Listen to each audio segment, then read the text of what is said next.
अब इधर देखो, एक अपन यहाँ पर पढ़ेंगे बोहर क्लासिफिकेशन। क्या आपने कभी बोहर का नाम सुना है? आपको स्ट्रक्चर ऑफ एटम पढ़ाया जा रहा है क्या अभी फिजिकल केमिस्ट्री में? नहीं ना? आप वहां बेटा फिर से इस चीज को पढ़ोगे, मेरे यूज का, इसलिए मैं यहाँ थोड़ा बता रहा हूँ आपको। बोहर क्लासिफिकेशन, क्लासिफिकेशन देखें यहाँ पर ये क्या कहना चाह रहा है। सबसे पहले तो मैं आपको बताऊंगा इनर्ट गैसेस। बताओ इनर्ट गैसेस कौन कौन सी है? इनर्ट गैसेस कौन कौन सी है? हीलियम, नियॉन, आर्गन और क्रिप्टॉन और ज़ेनॉन, रेडॉन। ठीक है, अब देखो इनर्ट गैसेस यहाँ पे, इसका बेटा हमें पता है NH जो है वो क्या होता है? कंप्लीट होता है। क्या मैंने आपको बताया था कि जो इनर्ट गैस होगा उसका ऑक्टेट पूरी तरीके से क्या होता है? कंप्लीट होता है। पेरियोडिक टेबल का वो एक ऐसा ग्रुप है जो कि 8 इलेक्ट्रॉन रखता है। कितने इलेक्ट्रॉन रखता है? 8 इलेक्ट्रॉन। मतलब अपने ऑक्टेट क्या करके रखा उसने? कंप्लीट करके रखा। दूसरी चीज ये है कि पूरे पेरियोडिक टेबल में सबसे ज्यादा स्टेबल कौन है? वही। क्यों? क्योंकि उसका ऑक्टेट पूरी तरीके से क्या है? कंप्लीट है। और हर एक एलिमेंट किसकी तरह बनना चाहता है?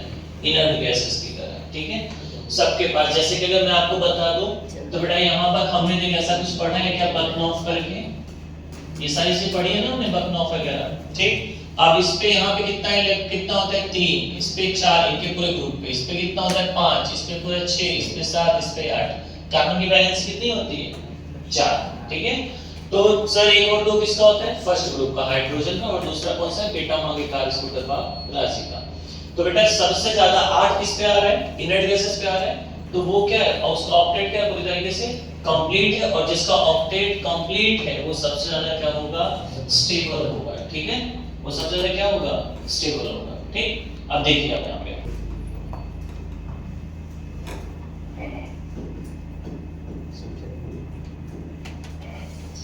Normal representative,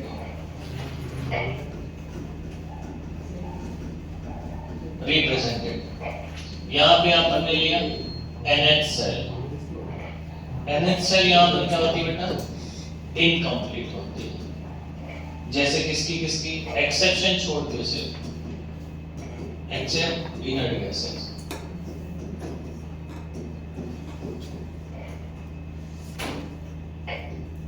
S and P block, NS में 1 से 2 और P में, NP में 0 से लेकर 5। ध्यान से सुन, मैंने क्या कहा है? मैंने क्या कहा है? मैंने बोला बेटा नॉर्मल रिप्रेजेंटेटिव। वैसे तो मुझे पता है कि इनर्ट गैस जो उसका NH सेल क्या होता है बेटा? कंप्लीट होता है। क्यों कंप्लीट होता है? उसके 8 इलेक्ट्रॉन उसके पास, मतलब उसका ऑक्टेट क्या है? पूरी तरीके से कंप्लीट है। और कंप्लीट होने की वजह से ही का सबसे ज्यादा स्टेबल है। लेकिन अगर मैं आपको बोलूं कि NH सेल इनकम्प्लीट, किसकी बात कर रहा है? S और P ब्लॉक की बात कर रहा है। अगर मैं आपसे कह दूं कि मान ले कि इधर तूने लिख दिया हाइड्रोजन, फिर इधर तूने ले लिया बेरिलियम, बेटा मांगे हेलियम आने की तरफ से कर गया। इसका बेटा 1 हो गया, इसका 2, 3, 4, 5, 6। बताइए क्या इसका ऑक्टेट कंप्लीट है क्या? ऑक्टेट कंप्लीट होने के लिए मुझे कुल कितनी इलेक्ट्रॉन की जरूरत पड़ेगी? 8 की पड़ेगी। और 8 किसका है बेटा? इनर्ट गैस का। किसका है? इनर्ट गैस का। इसका भी incomplete, incomplete, incomplete, incomplete, incomplete, incomplete. और इसका क्या है? कंप्लीट है। तो मैंने वही लिखा कि except inert gas, inert gas को छोड़ के S एंड P ब्लॉक। बेटा हाइड्रोजन और बेरिलियम ये किस में आता है? S ब्लॉक में आता है। और बकनॉफ यहां तक के किस में आता है? पूरा P ब्लॉक में आता है। लेकिन P ब्लॉक का हीलियम वाला पार्ट छोड़ के इनर्ट गैस का पार्ट छोड़ दें तो ये सभी क्या है बेटा? अपने जो है इनकम्प्लीट है। क्या है? इनकम्प्लीट। आप देखो यहाँ पर ज्यादा से ज्यादा आप S में कितने इलेक्ट्रॉन डाल सकते हो? 2 इलेक्ट्रॉन। तो 1 से 2 डालिए। और P में 0 से 6, सर 6 होता है। लेकिन अगर आपने 6 डाल दिया, देखना अगर इसका बेटा तेरे को लिखना रहेगा तो क्या लिखेगा? NS में 2, NP में 6। तो 6 और 2 कितने हो गए? 8। इसका तो ऑक्टेट कंप्लीट हो गया। तो मैंने क्या बोला? इनकम्प्लीट की बात करिए ना। किसकी बात करिए? अब इसका अगर मैं 7 का लिखना हो तो NS में 2, NP में कितना आएगा बेटा? 5, 5, 2, 7। क्या ये इनकम्प्लीट है? क्या इसको अपने ऑक्टेट कंप्लीट करने के लिए कितने इलेक्ट्रॉन की जरूरत है? एक इलेक्ट्रॉन की जरूरत है। ऐसे ही आप पीछे जाएंगे तो उसके कितने इलेक्ट्रॉन की जरूरत पड़ेगी? 2। इसके लिए कितना? 3। समझ में आया आपको मैं क्या कह रहा हूँ? तो एस एक्सेप्शनली पी ब्लॉक में एक्सेप्शन इनर्ट गैस को छोड़ दें तो बाकी सभी क्या होते हैं बेटा? इनकम्प्लीट होते हैं। ठीक है, और कंप्लीट कौन सा है? सिर्फ और सिर्फ एक ही है, वो कौन है बेटा? अपना नोबल गैस या इनर्ट गैस या फिर आइडियल गैस। समझ में आया इतनी बात? चले अब देखिए आगे यहाँ पे तीसरा आता है बेटा अपना ट्रांजिशन सीरीज। कौन सा सीरीज आता है? Transition series. सर ये ट्रांजिशन सीरीज क्या बोल रहे हो बेटा? जो डी ब्लॉक होता है उसे हम क्या कहते हैं? ट्रांजिशन सीरीज कहते हैं, और जो एफ ब्लॉक होता है उसे हम क्या कहते हैं? इनर ट्रांजिशन कहते हैं। ठीक है, ए को क्या कहते हैं? ट्रांजिशन। और एफ को क्या कहते हैं? Inner transition. भूलना मत इस बात को। अगर मैं कभी कभी डी और एफ नहीं बोलूं, सीधा ट्रांजिशन बोलूं, तो आपको ये बात समझ में आनी चाहिए मैं क्या कह रहा हूं, डी ब्लॉक की बात कर रहा हूं। अगर मैंने इनर ट्रांजिशन बोल दिया तो किसकी बात कर रहा हूं? एफ ब्लॉक की। अच्छा बताइए, एक्टेनॉइड ट्रांजिशन है कि इनर ट्रांजिशन है? एक्टेनॉइड सीरीज ट्रांजिशन है या इनर ट्रांजिशन है? कौन सा?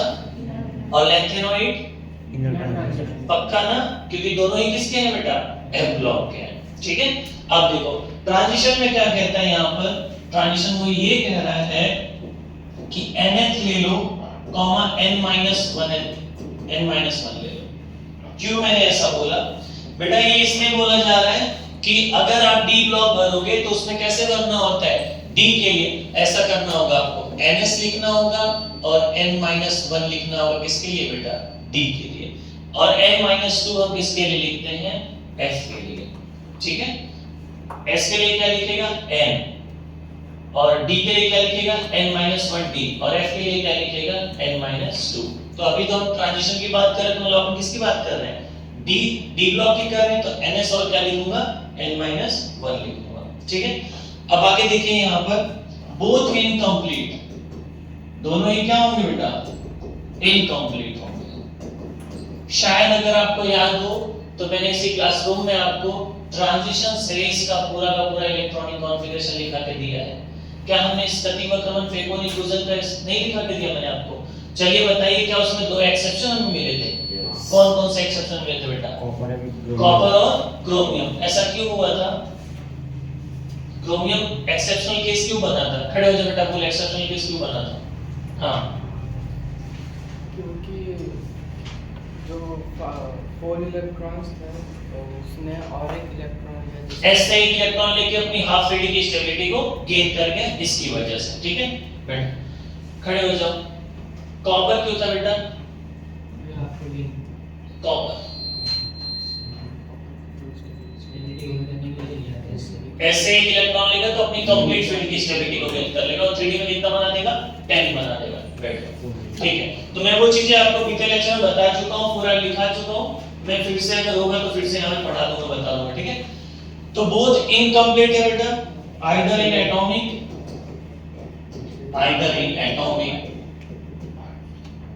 और ionic form.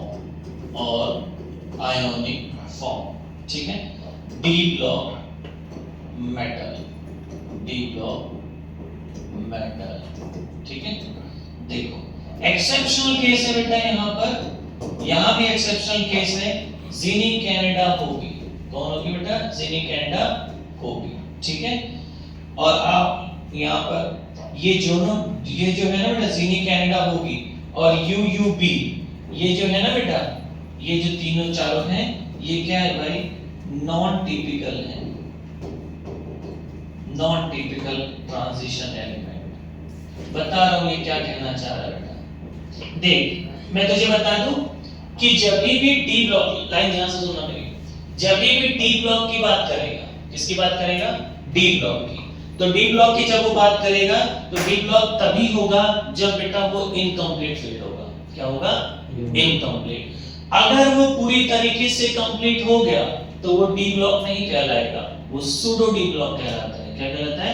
Pseudo D block. मतलब उसे डी ब्लॉक में रख तो दिया गया है, लेकिन वो क्या है बेटा? पूरी तरीके से कंप्लीट फील्ड है, उसको हम ट्रांजिशन सीरीज एलिमेंट नहीं मानते। ठीक है सर, ऐसे कैसे? आप क्या कहना चाह रहे हो?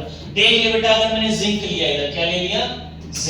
जिंक। बताओ कौन सा सीरीज में आता है? क्या 3D सीरीज में आता है स्कटी, वक्रमन, फेकोनी, कू, जन। लास्ट में आया। इसका एटॉमिक नंबर कितना होता है बच्चा? 30 होता है। कितना होता है? ये मैं आप पहले ही बता चुका हूं आपको, फिर से देख लो। लेकिन अब देख 3D सीरीज का एलिमेंट है बेटा 30 है। मैंने इधर आर्गन लेना है, इधर क्या ले लिया मैंने? 18। आर्गन कितना होता है? 18। मुझे इलेक्ट्रॉनिक कॉन्फ़िगरेशन हमेशा किस में लिखना होता है? कंडेंस फॉर्म में लिखना होता है। बताइए किस सीरीज से बिलोंग करता है ये? किस सीरीज से बिलोंग करता है? हां 3D सीरीज। सबको बोलना है, मुंह नहीं, तुम लोग को बोलना है भाई कौन सा सीरीज से बिलोंग करता है बेटा? 3D। कौन सा पीरियड में आता है? जब मैं पढ़ाता हूं ना तो पीरियड के बाद अपने सामने रखा करो, बार-बार देखने से आएगा। ब्लैक में रखे हो कैसे समझ में आएगा? इधर देखो कौन सा पीरियड में आता है बेटा? फोर्थ पीरियड में दिख रहा है क्या? पक्का? अच्छा बता, सबसे पहले मैं कहां इलेक्ट्रॉन डालूंगा बेटा? हां एस में डालूंगा बेटा। एस में ज्यादा से ज्यादा मैं कितना डाल सकता हूं? 2 ही डाल सकता हूं बच्चा। तो इधर 2 18 2 कितने हो गए? 20 हो गए। अब कितने बच गए अपने पास? 10 बचा। 10 किस में डाल दूं बेटा? क्या डी की कैपेसिटी की 10 रखने की है? क्या वो 11 इलेक्ट्रॉन रख सकता है क्या डी? बिल्कुल भी नहीं। एस ज्यादा से ज्यादा 2 रखेगा, पी ज्यादा से ज्यादा 6 रखेगा, डी ज्यादा से ज्यादा कितना रखेगा बेटा? 10 रखेगा। एस कितना रखेगा? 14 रखेगा। अब सुनिए इधर, अब यहां पे मुझे ये बात पता है, क्या आपको ये समझ में आ रहा है कि ये कंप्लीट फील्ड हो गया? क्या एस में भी कंप्लीट फील्ड इलेक्ट्रॉन है, डी में भी कंप्लीट फील्ड इलेक्ट्रॉन है बेटा? लेकिन अपना ट्रांजिशन सीरीज एलिमेंट और डी ब्लॉक एलिमेंट हमें क्या कह रहा है बेटा? Both incomplete. क्या होना चाहिए बेटा? इनकम्प्लीट होना चाहिए। क्या होना चाहिए? इनकम्प्लीट। और जब वो इनकम्प्लीट होगा तभी उसे हम क्या कहेंगे? Transition series element. ठीक है। और अगर वो कंप्लीट हो गया तो ट्रांजिशन सीरीज एलिमेंट नहीं होगा, वो क्या होगा बेटा? Transition series element. उसको अपन काउंट नहीं कहेंगे, सूडो ट्रांजिशन कहेंगे। ठीक है। आपको जो पुराने बच्चे होंगे उनको इलेक्ट्रॉनिक कॉन्फ़िगरेशन मैंने दिखा के दिया था, वो जाके तीनों का देख सकते हैं बेटा। ऐसे ही किसका आएगा? कैडमियम का। ठीक है। यर जर नवमो डगरू र पट अलकट। बताओ कितना है उसका एटॉमिक नंबर? 40 एक मिनट। कैडमियम ये मैंने लिखा के दिया है, नोट्स में आपको मिल जाएगा। कैडमियम का एटॉमिक नंबर कितना बच्चा? 48 है क्या? ठीक है। ये देख 48 के लिए मैं कंडेंस लिखने के लिए क्या लूंगा बेटा? ज़ेनॉन लूंगा। क्या लूंगा?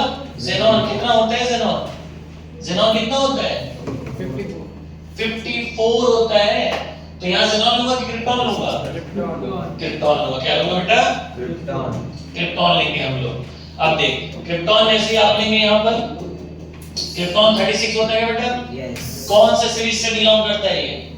4D सीरीज से बेटा। कौन से सीरीज की बात कर रहा हूं? कौन से पीरियड से बिलोंग करता है? सबसे पहले इलेक्ट्रॉन कहां जाना पसंद करेगा? लोअर एनर्जी एस सबसेल में। 2 इलेक्ट्रॉन डाल दिया, 36 और 2 कितना हुआ बेटा? 38 हो गया। कितना बचा? 10 बचा। किसमें डालेगा? डी में। क्या ये कंप्लीट फील्ड हो गया? क्या ये ट्रांजिशन सीरीज एलिमेंट होगा क्या? ट्रांजिशन सीरीज एलिमेंट कहता है कि वो इनकम्प्लीट होना चाहिए। क्या होना चाहिए बेटा? इनकम्प्लीट होना चाहिए। और अगर वो कंप्लीट हो गया तो उसे अपन क्या कहेंगे? सूडो ट्रांजिशन सीरीज एलिमेंट कहेंगे। ठीक है। इसमें मैंने यहां लिखा नॉट टिपिकल ट्रांजिशन मेथड। ठीक है। चलो ये साइड में आप इसको भी लिखिएगा। ठीक है। एक और बच रहा है, पहले इसको लिख लो फिर ये खत्म होगा। जिसको नहीं समझ में आया उठे और पूछे।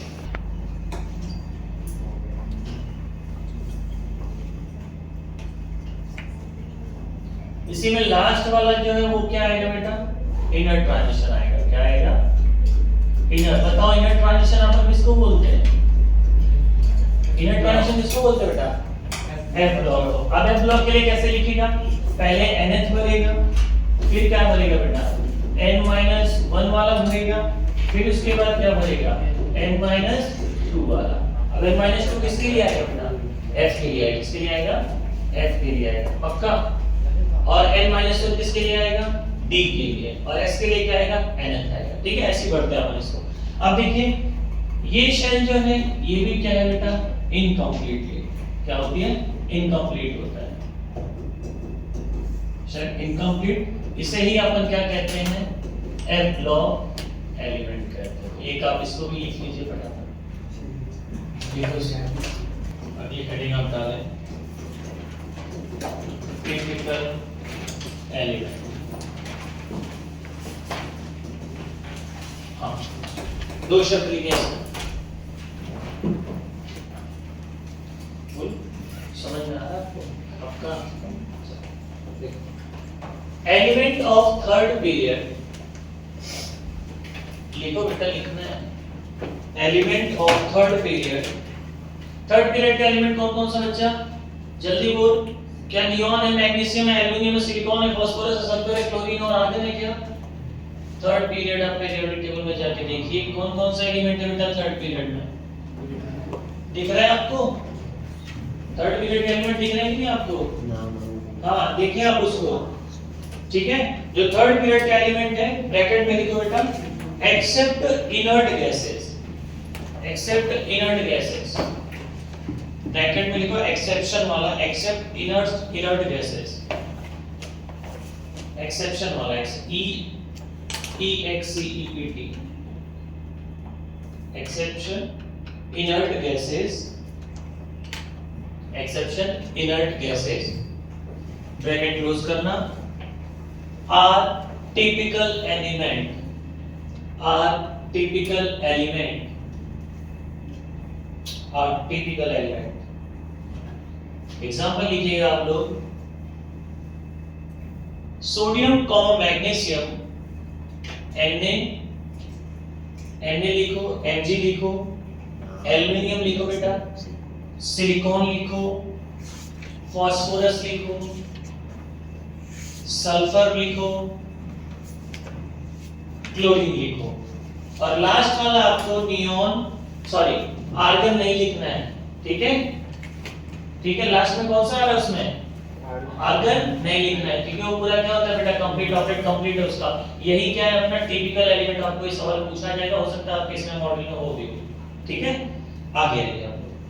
अब तुम्हें मैं एक चीज पढ़ाऊंगा यहाँ पर बेटा, डायगोनल रिलेशनशिप, जो कि पेपर में पहले भी कई बार पूछा जा चुका है।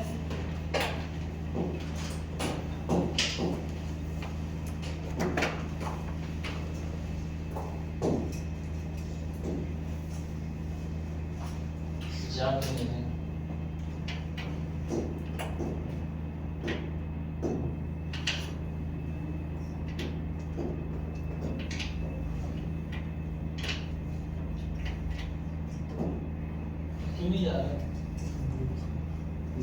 न्यूज़पेपर कर रहा हूँ। यहाँ पर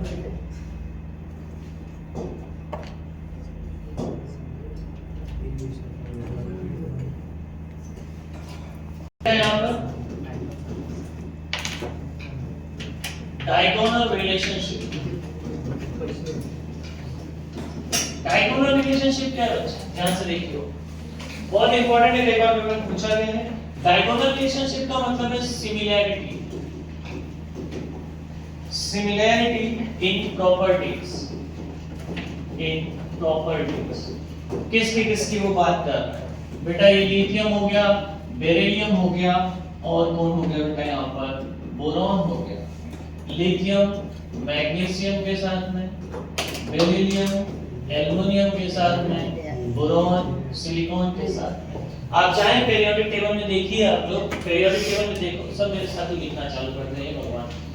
कौन पहले कहां जाना है लिख तुम सबको, खोलो आप जाके देखो बेटा, लिथियम के जस्ट नीचे मैग्नीशियम है क्या सेकंड पीरियड में, लिथियम के जस्ट बाजू में कौन है बेटा, यहाँ सेकंड पीरियड में मैग्नीशियम दिख रहा है क्या बेटा, वो डायगोनली जा रहा है, इसलिए उसका नाम क्या रखा है, डायगोनल रिलेशनशिप। और बेरिलियम और एल्युमिनियम भी ऐसे ही है क्या बेटा, बेरिलियम और एल्युमिनियम, बेरिलियम आपको यहाँ दिखेगा, एल्युमिनियम आपको पी ब्लॉक में दिखेगा, डायगोनल है। बोरॉन और सिलिकॉन कैसे दिख रहा है क्या बेटा, देखो। हाँ, तो इनकी अब सुन ले, इनकी जो फिजिकल और केमिकल प्रॉपर्टी होती है अप्रोक्सीमेटली सेम होती है, इसलिए उसे आप डायगोनल दिख रहा था, इसलिए उसका नाम क्या रखा, डायगोनल रिलेशनशिप। इसकी और इसकी फिजिकल केमिकल प्रॉपर्टी क्या है, अप्रोक्सीमेटली सेम है, लगभग सेम है, 99.99% इन तीनों की। और ये सवाल पेपर में पूछा गया कितनी बार, वो पूछेगा आपसे कि लिथियम की फिजिकल और केमिकल प्रॉपर्टी किसके बराबर है बेटा, तो आप क्या बोलोगे, मैग्नीशियम के। इसलिए अपन एक स्वागत क्या कहते हैं, डायगोनल रिलेशनशिप कहते हैं। डायगोनल का रीजन था क्योंकि आपने वो पैरेलल में कैसे दिखा हुआ हमें, डायगोनली दिखा। ठीक है, अब देखो, बट रीजन इसके पीछे मैं रीजन भी लिखा रहा हूं, कभी-कभी पेपर में रीजन भी पूछ लेता है बेटा। Reason almost same ionic potential, same ionic potential, इसको हम ऐसे साइन देते हैं आयोनिक पोटेंशियल, ठीक है। और देखो आयोनिक पोटेंशियल होता क्या बेटा, equal to charge of cation, क्या होगा बेटा, चार्ज ऑफ कटायन, और अपॉन ये क्या होगा अपना साइज ऑफ कटायन, ये क्या होगा अपना साइज ऑफ कटायन। एग्जांपल जैसे मैं आपको बोल दूं बेटा कि आयोनिक पोटेंशियल ये जो है Be+2 बेरिलियम, ये किसके अप्रोक्सीमेटली सेम है बेटा, किसके बेटा, एल्युमिनियम के। इस कितना, इस एल्युमिनियम पे चार्ज कितना +3, दोनों का ही आयोनिक पोटेंशियल का वैल्यू कितना है 2.2 है, कितना है बेटा 2.2। ये आपसे कोई नहीं पूछ रहा है कि 2.2 है कि नहीं है, ये बस आपके नॉलेज के लिए बता दिया है, ठीक है। तो हमेशा आपको बताना है कि जो ऑलमोस्ट सेम क्या होता है बेटा, इनका आयोनिक पोटेंशियल इनका क्या होता है, सेम होता है। अब मैं आपको एक सवाल दूंगा यहाँ पर, पहले इसको लिखो फिर एक क्वेश्चन लिखूंगा। मैग्नीशियम डायगोनल रिलेशनशिप है ना बेटा, लिथियम और मैग्नीशियम का, लिखो lithium and magnesium show diagonal relationship, show diagonal relationship, show diagonal relationship due to, पहला ऑप्शन लिखना आप लोग, फुल ऑप्शन पहला लिखो, show same ionic potential, show same ionic potential, show same ionic potential। Second option,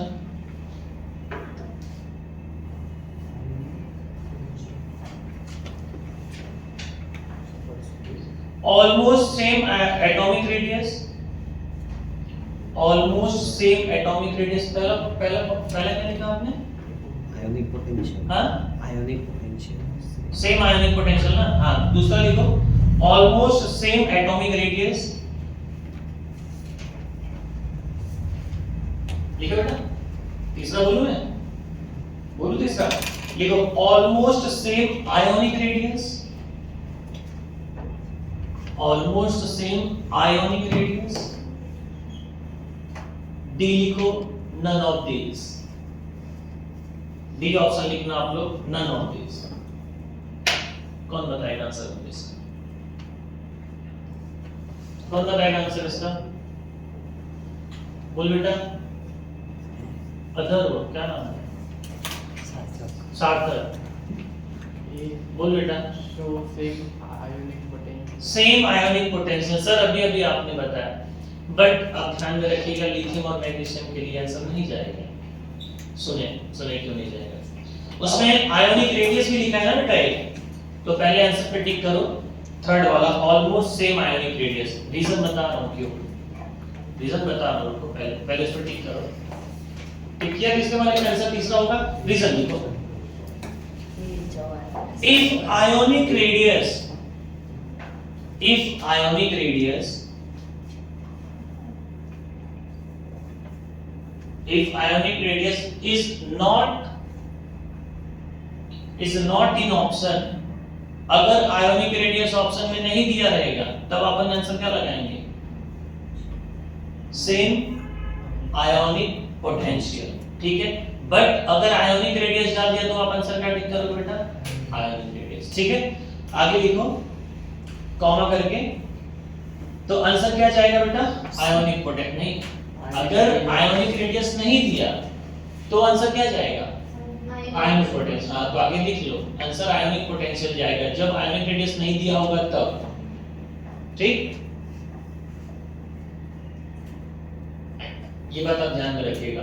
तो lithium और magnesium के लिए आपको क्या ध्यान में रखना है कि अगर बेटा उसने ऑप्शन में आयोनिक रेडियस लिख दिया, सेम आयोनिक रेडियस, तो आप टिक करके क्या होगे, सेम आयोनिक रेडियस। और अगर आयोनिक रेडियस ऑप्शन में नहीं दिया है, आयोनिक पोटेंशियल दिया, तो आंसर हमेशा क्या होगा, हमेशा डायगोनल रिलेशनशिप की जो मेन रीजन है वो क्या है बेटा, आयोनिक पोटेंशियल ही है। लेकिन लिथियम और मैग्नीशियम के केस में क्या है, आयोनिक रेडियस है, ठीक है। ये हमारा एनसीईआरटी का लाइन है, इसे ध्यान में रखिएगा, बच्चे यहाँ गलती कर देते हैं। अगला लिखो आप लोग ब्रिड्ज एलिमेंट, हेडिंग डालिए ब्रिड्ज एलिमेंट, अगली हेडिंग डालो ब्रिड्ज एलिमेंट।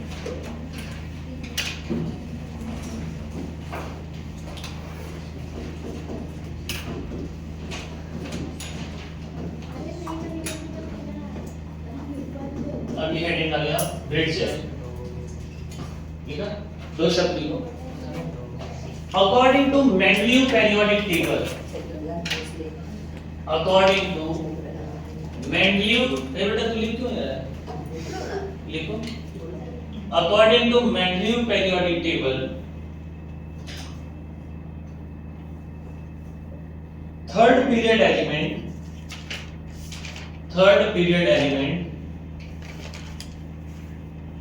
like sodium,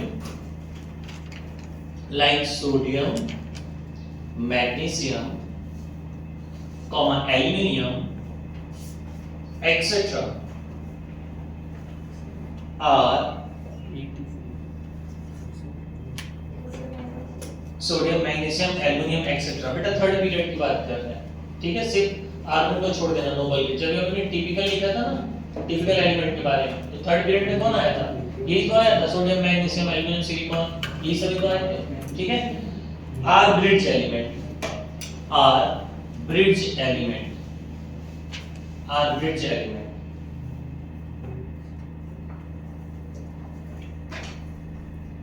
ये मेंडलीव के पीरियोडिक टेबल के अकॉर्डिंग था ब्रिड्ज एलिमेंट, ठीक है।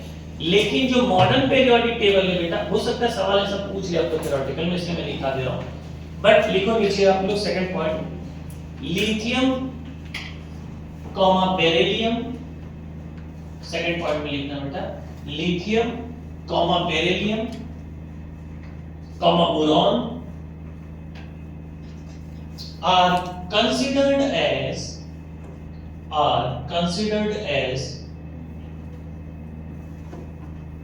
considered as bridge element according to modern periodic table, आया ना भाई, समझ में आया। देखो आपको मेंडलीव के अकॉर्डिंग पूछे हैं कि नहीं वो तो नहीं पता, बट मॉडर्न पीरियड टेबल के अकॉर्डिंग पूछ सकता है। हालांकि बहुत रेयर में ही पूछेगा ये सवाल, बट अगर आप शायद मॉड्यूल सॉल्व कर रहे हो या किसी अलग ऑथर की बुक सॉल्व कर रहे हो तो आपको मिल सकता है, इसलिए मैं आपको बता दिया। अगले पॉइंट पे आते हैं बेटा, ट्रांस यूरेनिक एलिमेंट कौन सा है। यूरेनियम, जहां से हमें यूरेनियम वगैरह मिलता है, वो चीजें मुझे बतानी है।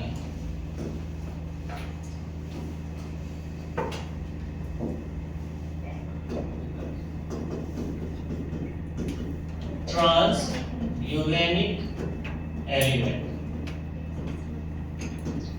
यूरेनिक एलिमेंट कौन सा बेटा, देख Z एटॉमिक नंबर किससे ज्यादा हो, 92 से, जैसे U92, यही तो है अपना यूरेनियम, क्या है बेटा, यूरेनियम, ठीक है। अब जैसे ये थोरियम एक्टिनोइड सीरीज जो है, तुम्हें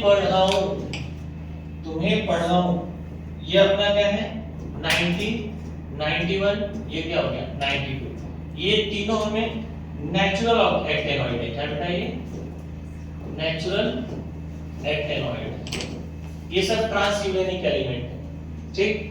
दूसरा यहाँ पे तुम्हें पढ़ाओ न्यूज़पेपर पुराना, फिर उसके बाद आम कम विकी कैफे में ऐसा मैडोना ऑफ लारा, बेटा पूरा लिख, पूरा एलआर तक, ठीक है, पूरा मतलब यहां से लेके यहां तक ये क्या है अपना एक्टिनोइड के एलिमेंट कितने हैं पूरे, एक्टिनोइड के यहां से लेके 11 एलिमेंट है पूरा, ठीक है। तो ये सभी अपने क्या है ट्रांस यूरेनिक एलिमेंट, मतलब एक्टिनोइड वाला पूरा सीरीज क्या है अपना ट्रांस यूरेनिक एलिमेंट, ठीक है। इन्हीं से हमें क्या मिलता है बेटा, यूरेनियम वगैरह इनमें से मिलता है, ठीक। लिख लेना, इससे थ्योरेटिकल क्वेश्चन था, यहां से पूछा जा सकता है।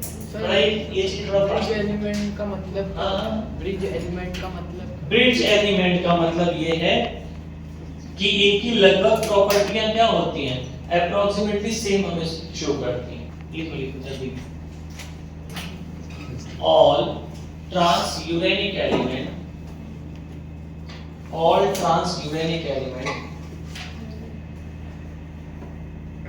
are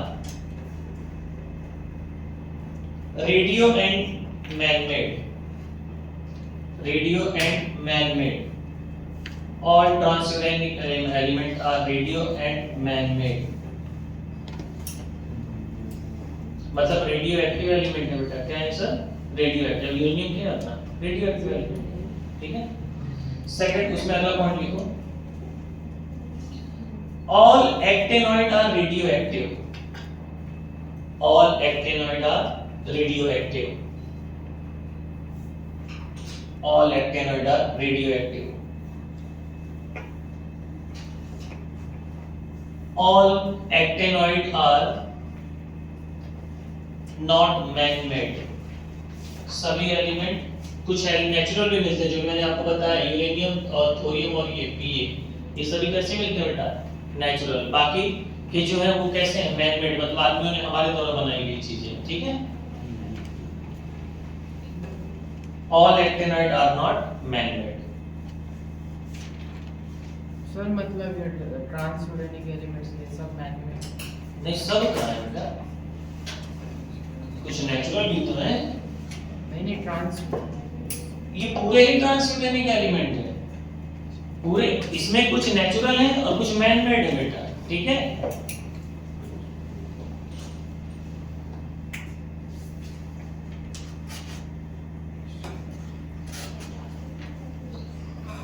लिखो आप लोग, man made element, man made element, man made element equal to लिखना टीसी, टीसी ये हमारे द्वारा बनाया गया है टीसी वाला एलिमेंट, ठीक है। सेकंड पॉइंट लिखो, man made radio lanthanoid, lanthanoid में भी आपको मिलेगा, ठीक है। लिखो, मैन मेड रेडियो लैंथेनॉइड, मतलब रेडियो एक्टिव एलिमेंट बेटा लैंथेनॉइड में भी है, वो कौन सा है, पीएम,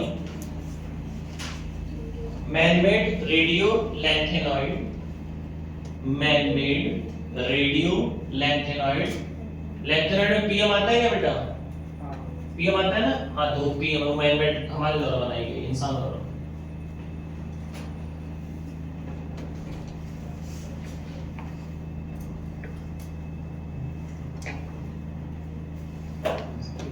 आई ये तो थ्योरेटिकल चीजें हो गई, लगभग कभी रेयर में पूछ लिया तो आपको पता होना चाहिए, ठीक है। हेडिंग डालो पेरियोडिक, मोस्टली रेडियोएक्टिव एलिमेंट्स इधर क्यों होते हैं, किधर ए ब्लॉक में पेपर में, अब मेन पार्ट अपना चालू होता है पेरियोडिसिटी। हेडिंग डालो पेरियोडिसिटी,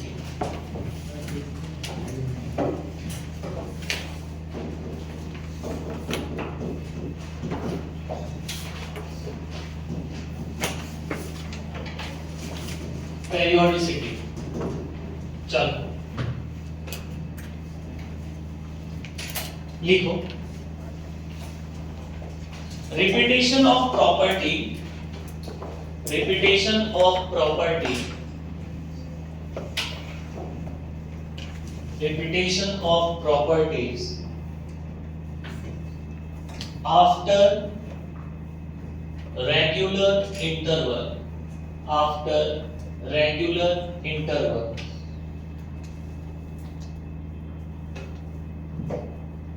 लिखा, नीचे लिखो रीजन, रीजन लिखो इसका क्या है, similar outer shell, similar outer shell electronic configuration, similar outer shell electronic configuration. क्या है इसका मतलब, धीरे धीरे करके अभी जब पार्ट सब पढ़ाऊंगा तो समझ में आएगा आपको, ठीक है बेटा। अपन इसमें जो पढ़ेंगे, इसमें पढ़ेंगे हम जेड इफेक्टिव क्या होता है वो पढ़ेंगे, उसके बाद बेटा अपन पढ़ेंगे एटॉमिक रेडियस, उसके बाद आयोनाइजेशन एनर्जी या फिर आईपी बोले बात देखी है, इलेक्ट्रोनेगेटिविटी पढ़ेंगे, इलेक्ट्रॉन एफिनिटी पढ़ेंगे, ठीक है बेटा। ये सभी क्या है अपने पेरियोडिक प्रॉपर्टीज हैं, क्या है आर पेरियोडिक प्रॉपर्टीज, ये सब बहुत इंपॉर्टेंट है, एक एक करके भर भर के आपको सवाल भी कराते जाऊंगा और आप ही आंसर करेंगे, ठीक है। देखो आज हम सबसे पहले पढ़ेंगे बेटा जेड इफेक्टिव, क्या पढ़ेंगे, जेड इफेक्टिव। जेड इफेक्टिव क्या है बच्चा, जेड इफेक्टिव का मतलब मैं बताऊंगा। सबसे पहले तो आप देखें कि जेड इफेक्टिव इक्वल टू होता क्या है, atomic number minus sigma, sigma जो है इसे हम कहते हैं बेटा शील्डिंग इफेक्ट। क्या कहते हैं? Shielding effect. ठीक है, तो आप देखें यहां पर, लिखो पहले इसको, लिख लो आप लोग थोड़ा। The net nuclear charge, the net nuclear charge, the net nuclear charge experienced by the electron, experienced by the electron is called as effective nuclear charge, is called as effective nuclear charge. The net nuclear charge experienced by the electron is called as effective nuclear charge, जिसे हम represented by Z effective, represented by Z effective। उसी में आप second करके ऐसा ही लिख लेना बेटा, शील्डिंग इफेक्ट। सेम चीज वही है बट सेकंड करके ऐसा लिखना आप लोग, शील्डिंग इफेक्ट, शील्डिंग इफेक्ट। और बेटा इसी को हम कहते हैं स्क्रीनिंग इफेक्ट। क्या कहते हैं? Screening effect, shielding effect of screening effect, and shielding effect of screening effect.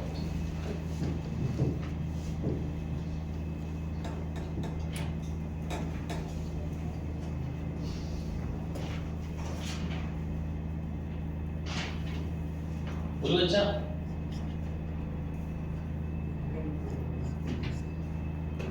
लिखिए, चलो लिखिए आप इसको। क्या हुआ? लिखो, the effect of outer electron, the effect of outer electron on the inner electron, on the inner electron, the effect of outer electron on the inner electron, which result in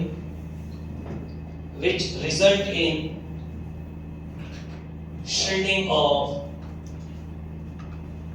which result in shielding of outer electron, which result in shielding of outer electron from the nucleus, is called as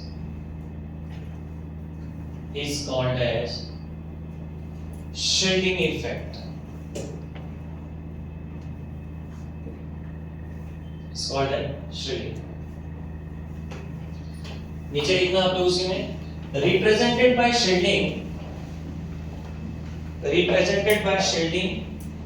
constant equal to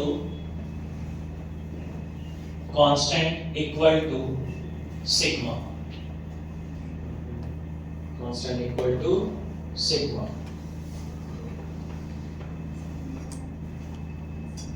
ठीक बेटा, समझा? आइए देखते हैं हम इसमें कि ये कहना क्या चाह रहा है। कि सर पहले ये बताओ जेड इफेक्टिव होता है क्या?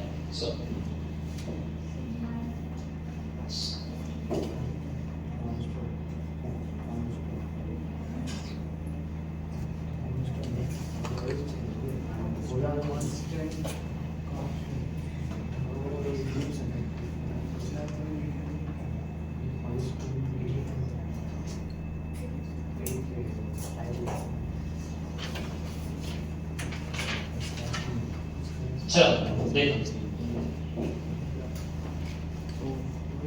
बेटा, यहाँ एक न्यूक्लियस है, इस पे न्यूक्लियस पे चार्ज कौन सा होता है? पॉजिटिव। कौन सा चार्ज होता है बेटा? पॉजिटिव। अब इस न्यूक्लियस के आउटर मोस्ट शेल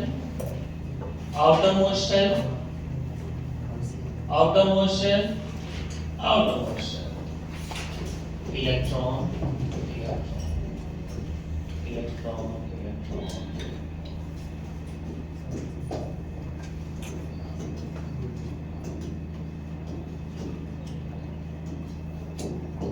इस ऑर्बिट में क्या घूमता हुआ नजर आ रहा है बच्चा आप लोग को?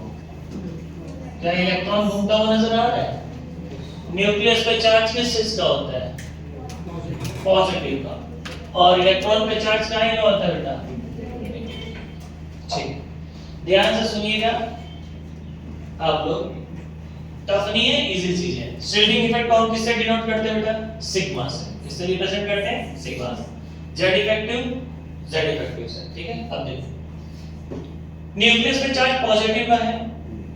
अब ऐसा होगा कि जैसे कि मान लीजिए मैं इस क्लासरूम में इस बच्चे को पकड़ता हूं, नाम क्या बेटा तेरा?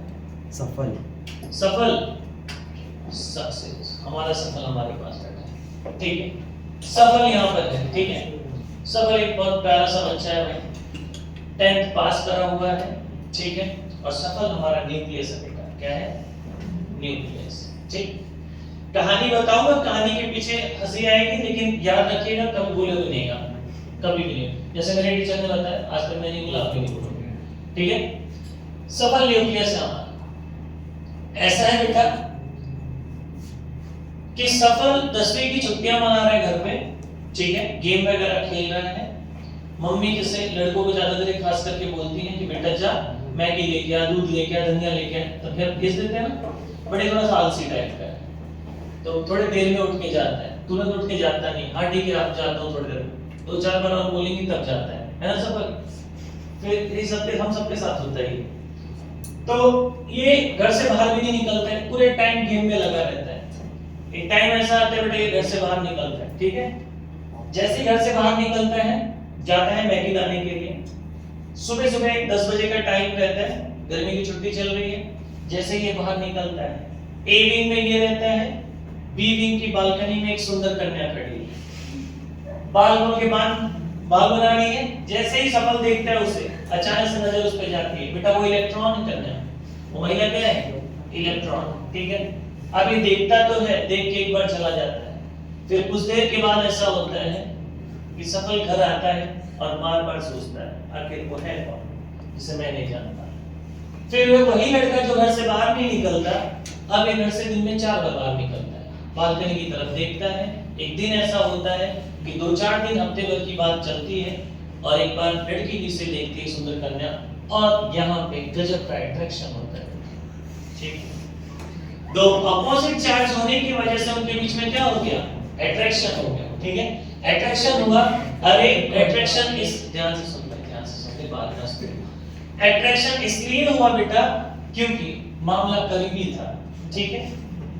जैसे ही घर से बाहर निकलता था, सामने ही बालकनी, ठीक, मामला करीबी था, इसलिए अट्रैक्शन क्या हो गया? बड़े आसानी से हो गया। मतलब मैं ऐसा कह सकता हूँ, सफल का जो इफेक्ट था उस सुंदर कन्या में बहुत तेजी से बढ़ा, ठीक है।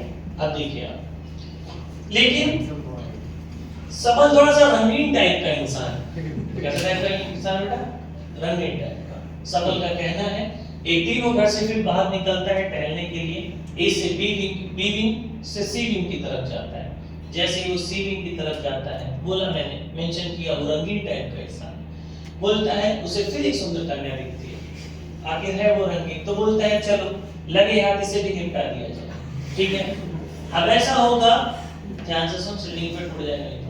अब ऐसा होगा कि इस इलेक्ट्रॉन को अट्रैक्ट, न्यूक्लियस में पॉजिटिव चार्ज है ना बेटा, वो इलेक्ट्रॉन नेगेटिव चार्ज है, ये चाहता है कि उसे अट्रैक्ट कर ले, चाहता है ना सफल? हाँ ये चाहता है कि इसे अट्रैक्ट कर ले, लेकिन कहीं ना कहीं उसके मन में डर भी है कि अरे भाई कहीं बी विंग वाली से मिल ना जाए, और बी वाली मिली तो दोनों सेम चार्ज है, इन दोनों के बीच में क्या होने लगेगा बेटा?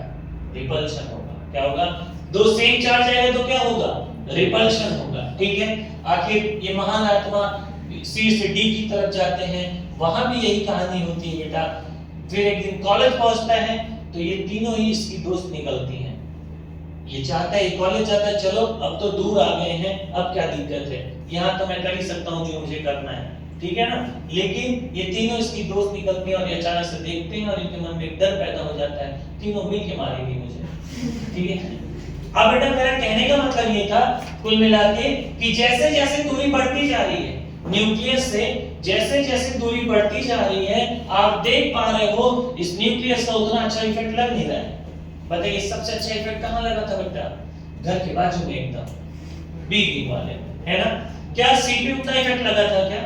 चाहता है वो, बट होगा नहीं ऐसा कुछ। चाहता है ना सब? नहीं चाहता, वो बेचारा प्यारा बच्चा है।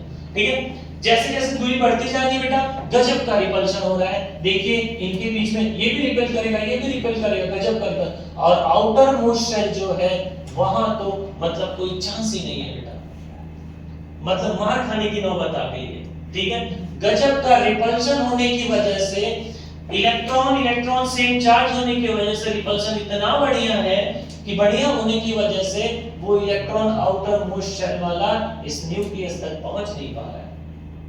ठीक है, क्या ये चाहता नहीं कि वो आ जाए? चाहता है बेटा कि वो आ जाए, बट वो आएगा क्या? नहीं है। क्यों? बहुत सारा रिपल्शन हो रहा है। ठीक है, कुल मिलाकर कहने का मतलब मैं यही कहना चाह रहा था कि न्यूक्लियस का इफेक्ट आउटर मोस्ट शेल पे नहीं लग पा रहा है। और जो ये है ना कि इलेक्ट्रॉन बढ़ता बढ़ता जा रहा है, इसी को अपन ने क्या बोला बेटा? Z effect. क्या बोला? Z effect. Sir shielding effect क्या होती है? शील्डिंग इफेक्ट देखिए, बताइए ये जो बी विंग सुंदर कन्या है वो सी वाले को किसकी तरह काम कर रही है? शील्ड की तरह काम कर रही है। किसकी तरह काम कर रही है? एक स्क्रीन की तरह काम कर रही है। क्या इसके लिए ये आउटर ऑर्बिट हुआ? ये आउटर ऑर्बिट वाला यहां तक इलेक्ट्रॉन जा सकता है क्या बेटा? नहीं। क्यों नहीं जा सकता? क्योंकि बीच में एक इलेक्ट्रॉन है जो उसे क्या कर रहा है बेटा? रिपेल कर रहा है। क्या कर रहा है? रिपेल कर रहा है। समझ में आया? तो मतलब वो किसकी तरह काम कर रहा है? स्क्रीन की तरह काम कर रहा है, एक शील्ड की तरह काम कर रहा है। इसलिए उसे हमने क्या बोला? शील्डिंग इफेक्ट या फिर स्क्रीनिंग इफेक्ट बोला। ठीक है, मगरमच्छ जैसा मुंह क्यों खोल रहा है? तो आजू बाजू वालों को ऑक्सीजन नहीं मिलेगी, तरह तरह के मर जाएंगे यहीं पे। इतना बड़ा मुंह खोल रहा है। सुनो, समझ में आया आपको शील्डिंग इफेक्ट किसको कहते हैं? अगर ऐसे नहीं समझ में आया तो मान लीजिए कि अगर सबल अपने घर में सोया है और जब ये उठता है सुबह तो इसको धूप देख के उठने की आदत है। बालकनी में पर्दे लगे पड़े हैं बेटा, बताइए जब तक पर्दा लगा है तब तक धूप की रोशनी उसके तक पहुंचेगी क्या? नहीं पहुंचेगी। लेकिन आप जैसे ही पर्दा हटाओगे उसके तक पहुंच जाएगी। हाँ, तो पर्दा किसकी तरह काम कर रहा है?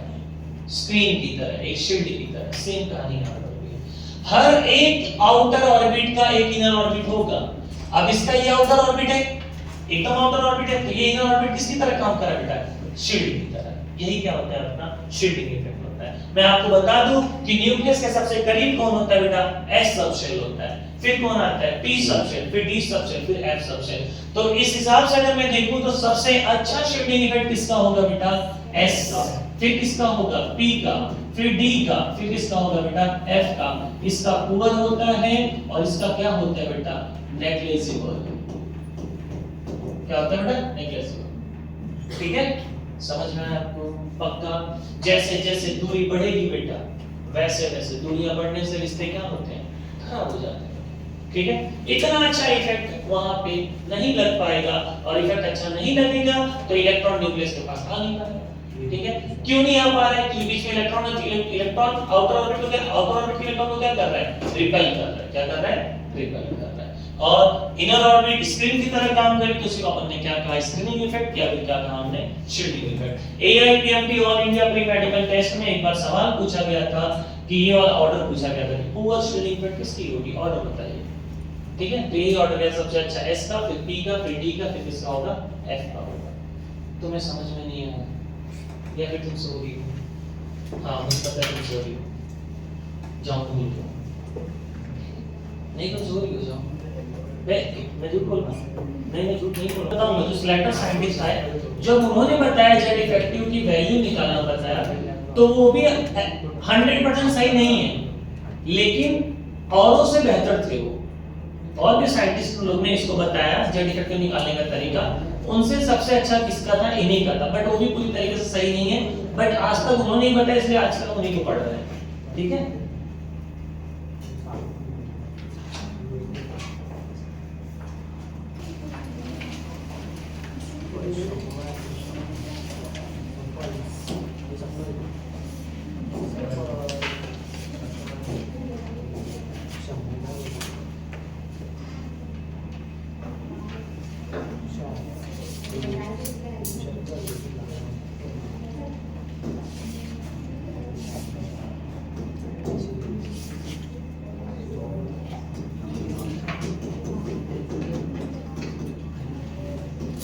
Slater's rule.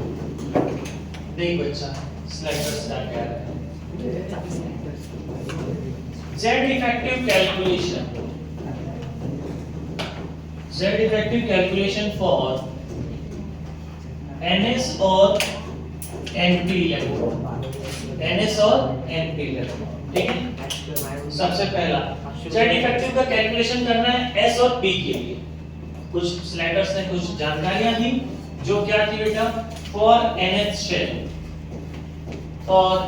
शेल इलेक्ट्रॉन में सिग्मा की वैल्यू दिया इन्होंने 0.35। ये हमें याद रखना पड़ेगा, जितना वैल्यू लिखा होगा वो सब याद रखना पड़ेगा, क्योंकि स्लैटर्स में जब प्रैक्टिकली ये सब किया होता था तो उनकी ये सारी वैल्यू आई थी, ठीक है। तो सिर्फ और सिर्फ nth सेल के लिए सिग्मा की वैल्यू कितनी होती है, 0.35। और देखो for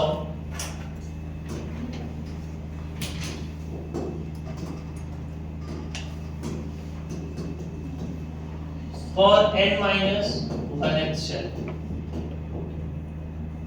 electron sigma equal to कितना होगा, 0.85, ठीक है। For n minus 2, n minus 3 shell electron equal to sigma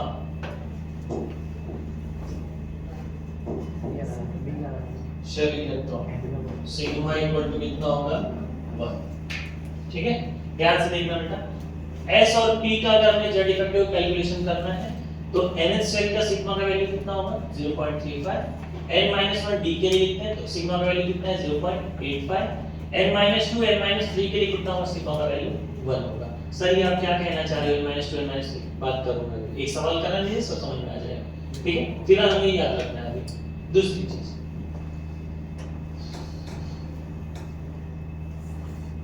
दिख रहा है आप लोग को, चलो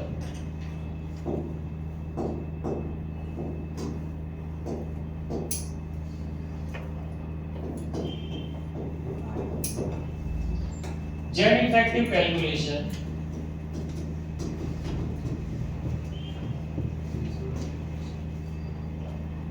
ND और NF इलेक्ट्रॉन, S और P के लिए देख लिया, D और F के लिए नीचे देख लो, ठीक है। यहां पर क्या होगा बेटा, फॉर ND और NF इलेक्ट्रॉन सिग्मा का वैल्यू कितना होगा, 0.35 ND और NF के लिए। दूसरा for each electron present left side of ND और NF तो सिग्मा का वैल्यू कितना होगा यहाँ पर, 1, ठीक है। मतलब ND और NF के लेफ्ट साइड में जितना भी आएगा उसमें सिग्मा कितना लेना है, 1 लेना है। ND और n-1 ये क्या है मैं भी बताऊंगा आपको, ठीक है। एक सवाल कराएंगे सब समझ में आ जाएगा। Sigma for 2 electron species like helium, lithium, sigma का वैल्यू कितना होगा, 0.30, ठीक है। तो अगर इसको लिखो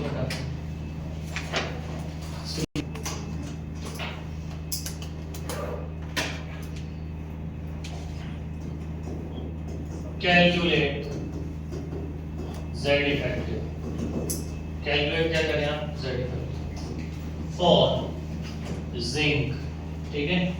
Zn की Z कितना होता है बेटा, 30, कितना होता है, जिंक का एटॉमिक नंबर कितना होता है, हमें Z इफेक्टिव निकालने बोला है।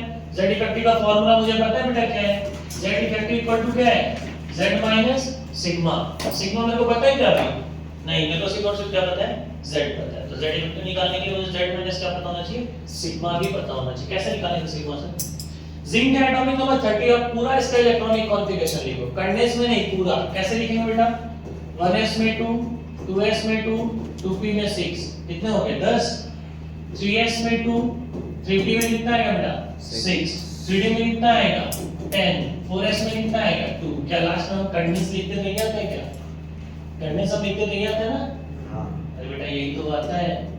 जिंक का आप क्या लिखते हो, आर्गन है ना, बेस 3D सीरीज है तो 3D आएगा 4s, 4s में 2 3D में कितना आ जाएगा 10। क्या लास्ट में यही आ रहा है 3D 10 4s में? Yes. अब सुनो, जब अगर इसने किसी कुछ बोला नहीं कि s और p का आप जेड इफेक्टिव बताओ, तो आप अगर कोई क्वेश्चन में मेंशन नहीं किया है तो आप एक स्टार लगाएंगे एकदम लास्ट वाले पे। किस पे लगाएंगे बेटा? लास्ट वाले पे।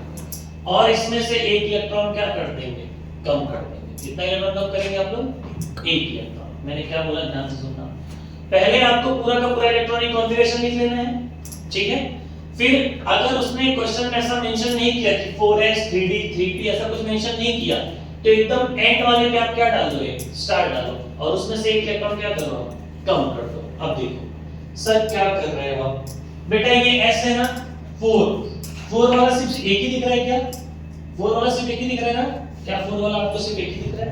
इसको हम क्या बोल देंगे बेटा? n बोल देंगे। क्या बोलेंगे? n। अब ये 3 वाला जो पूरा 3 वाला दिख रहा है वो n के बाद क्या आएगा बेटा? n-1 आएगा। क्या आएगा? n-1। फिर पूरा 2 वाला कितना हो जाएगा? 1 के बाद क्या आएगा बेटा? n-2 और लास्ट वन ये क्या हो जाएगा? n-3। समझा आपको क्या कहना चाह रहा हूं मैं? पक्का? किसको नहीं समझा बताइए। हाँ ये बेटा क्या ये 4 वाला सिर्फ अकेले दिख रहा है, लास्ट में इसको मैंने n पकड़ लिया। 3 वाले को एक साथ में लेके n-1 बोल दिया, फिर 3 के बाद 2 वाले को एक साथ लेके n-2 बोल दिया, और 1 वाले को लास्ट में 1 वाला दिख रहा है उसको क्या बोल दिया? 1 के बाद 2 आएगा, 2 के बाद क्या आएगा? 3 लिया इसको। ठीक है? क्यों ले रहा हूं मैं? मुझे सिग्मा निकालना है। क्या निकालना है बेटा? मुझे कुछ पता नहीं है। ठीक है, चलो बताओ क्या मैं सिग्मा अब निकाल सकता हूं मेरा बच्चा?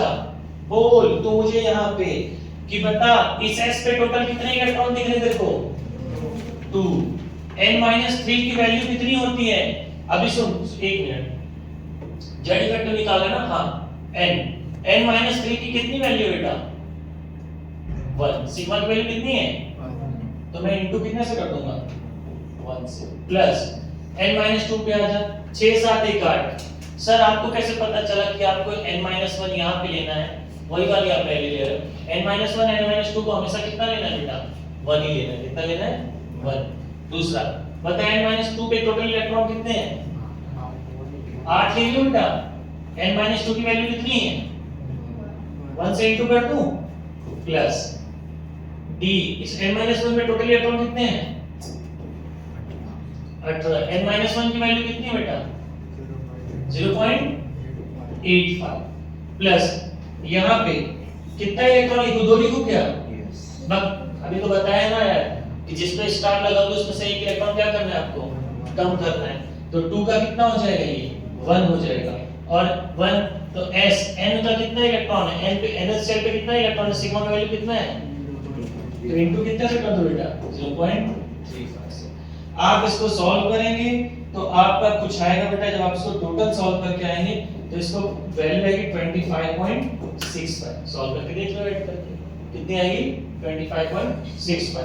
हाँ अभी मेरे को ये क्या मिला? टोटल सिग्मा मिला। क्या मैं इसका जेड इफेक्टिव निकाल सकता हूँ? हाँ जेड इफेक्टिव का फॉर्मूला क्या था बेटा? Z minus sigma. बताओ हमें हमारे यहाँ पे जेड कितना आ रहा है? 30।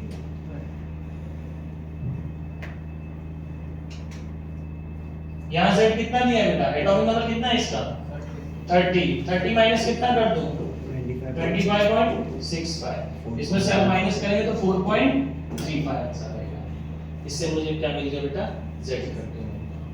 किसको समझ में आया था? जल्दी यार नीचे किसको नहीं समझ में आ रहा बताओ? हाँ ठीक बेटा। और कौन क्या नहीं समझा बेटा? अच्छा ये वाला नहीं समझा आपको? सुन बेटा यहाँ पे n-3 पे s में कितने इलेक्ट्रॉन है टोटल? ये भगवान। अरे उसके बाद क्या होगा? मैथमेटिक्स का पागल, उसको तो ऐड करना है। इसको ऐड कर दिया ना बेटा आपने पूरा। ऐड किया तो कितना वैल्यू आया? 25.65। लेकिन क्या मिला बेटा मेरे को? सिग्मा मिला। मेरे को निकालना क्या है? जेड इफेक्टिव ना। जेड इफेक्टिव का फार्मूला क्या बच्चा? z minus sigma. तो z मुझे कितना दिया है यहाँ पर? जिंक का एटॉमिक नंबर कितना होता है? 30। और सिग्मा का वैल्यू कितना मेरे को मिला है? 25.6। माइनस कर दो क्या मिल जाएगा मुझे? z इफेक्टिव मिल जाएगा। पक्का? चलो आप लोग को समझ में आया? ऐसे सवाल बी वाले हो, इसको लगाओ बेटा। सर फिर इसका क्या करने का, इसको लेना देना नहीं, इससे छोड़ दो। जिसका उसने बोला उसके साइड वाले को सिर्फ लेना होता है। किसको लेना है? आप 3D या उसके पीछे वाले को, आगे वाले से कोई मतलब नहीं है। बताओ अब मैं क्या करूंगा, ये क्या हो गया बेटा अपना D बोला ना, तो मतलब मुझे क्या फाइंड करना है? ND। क्या बताना है?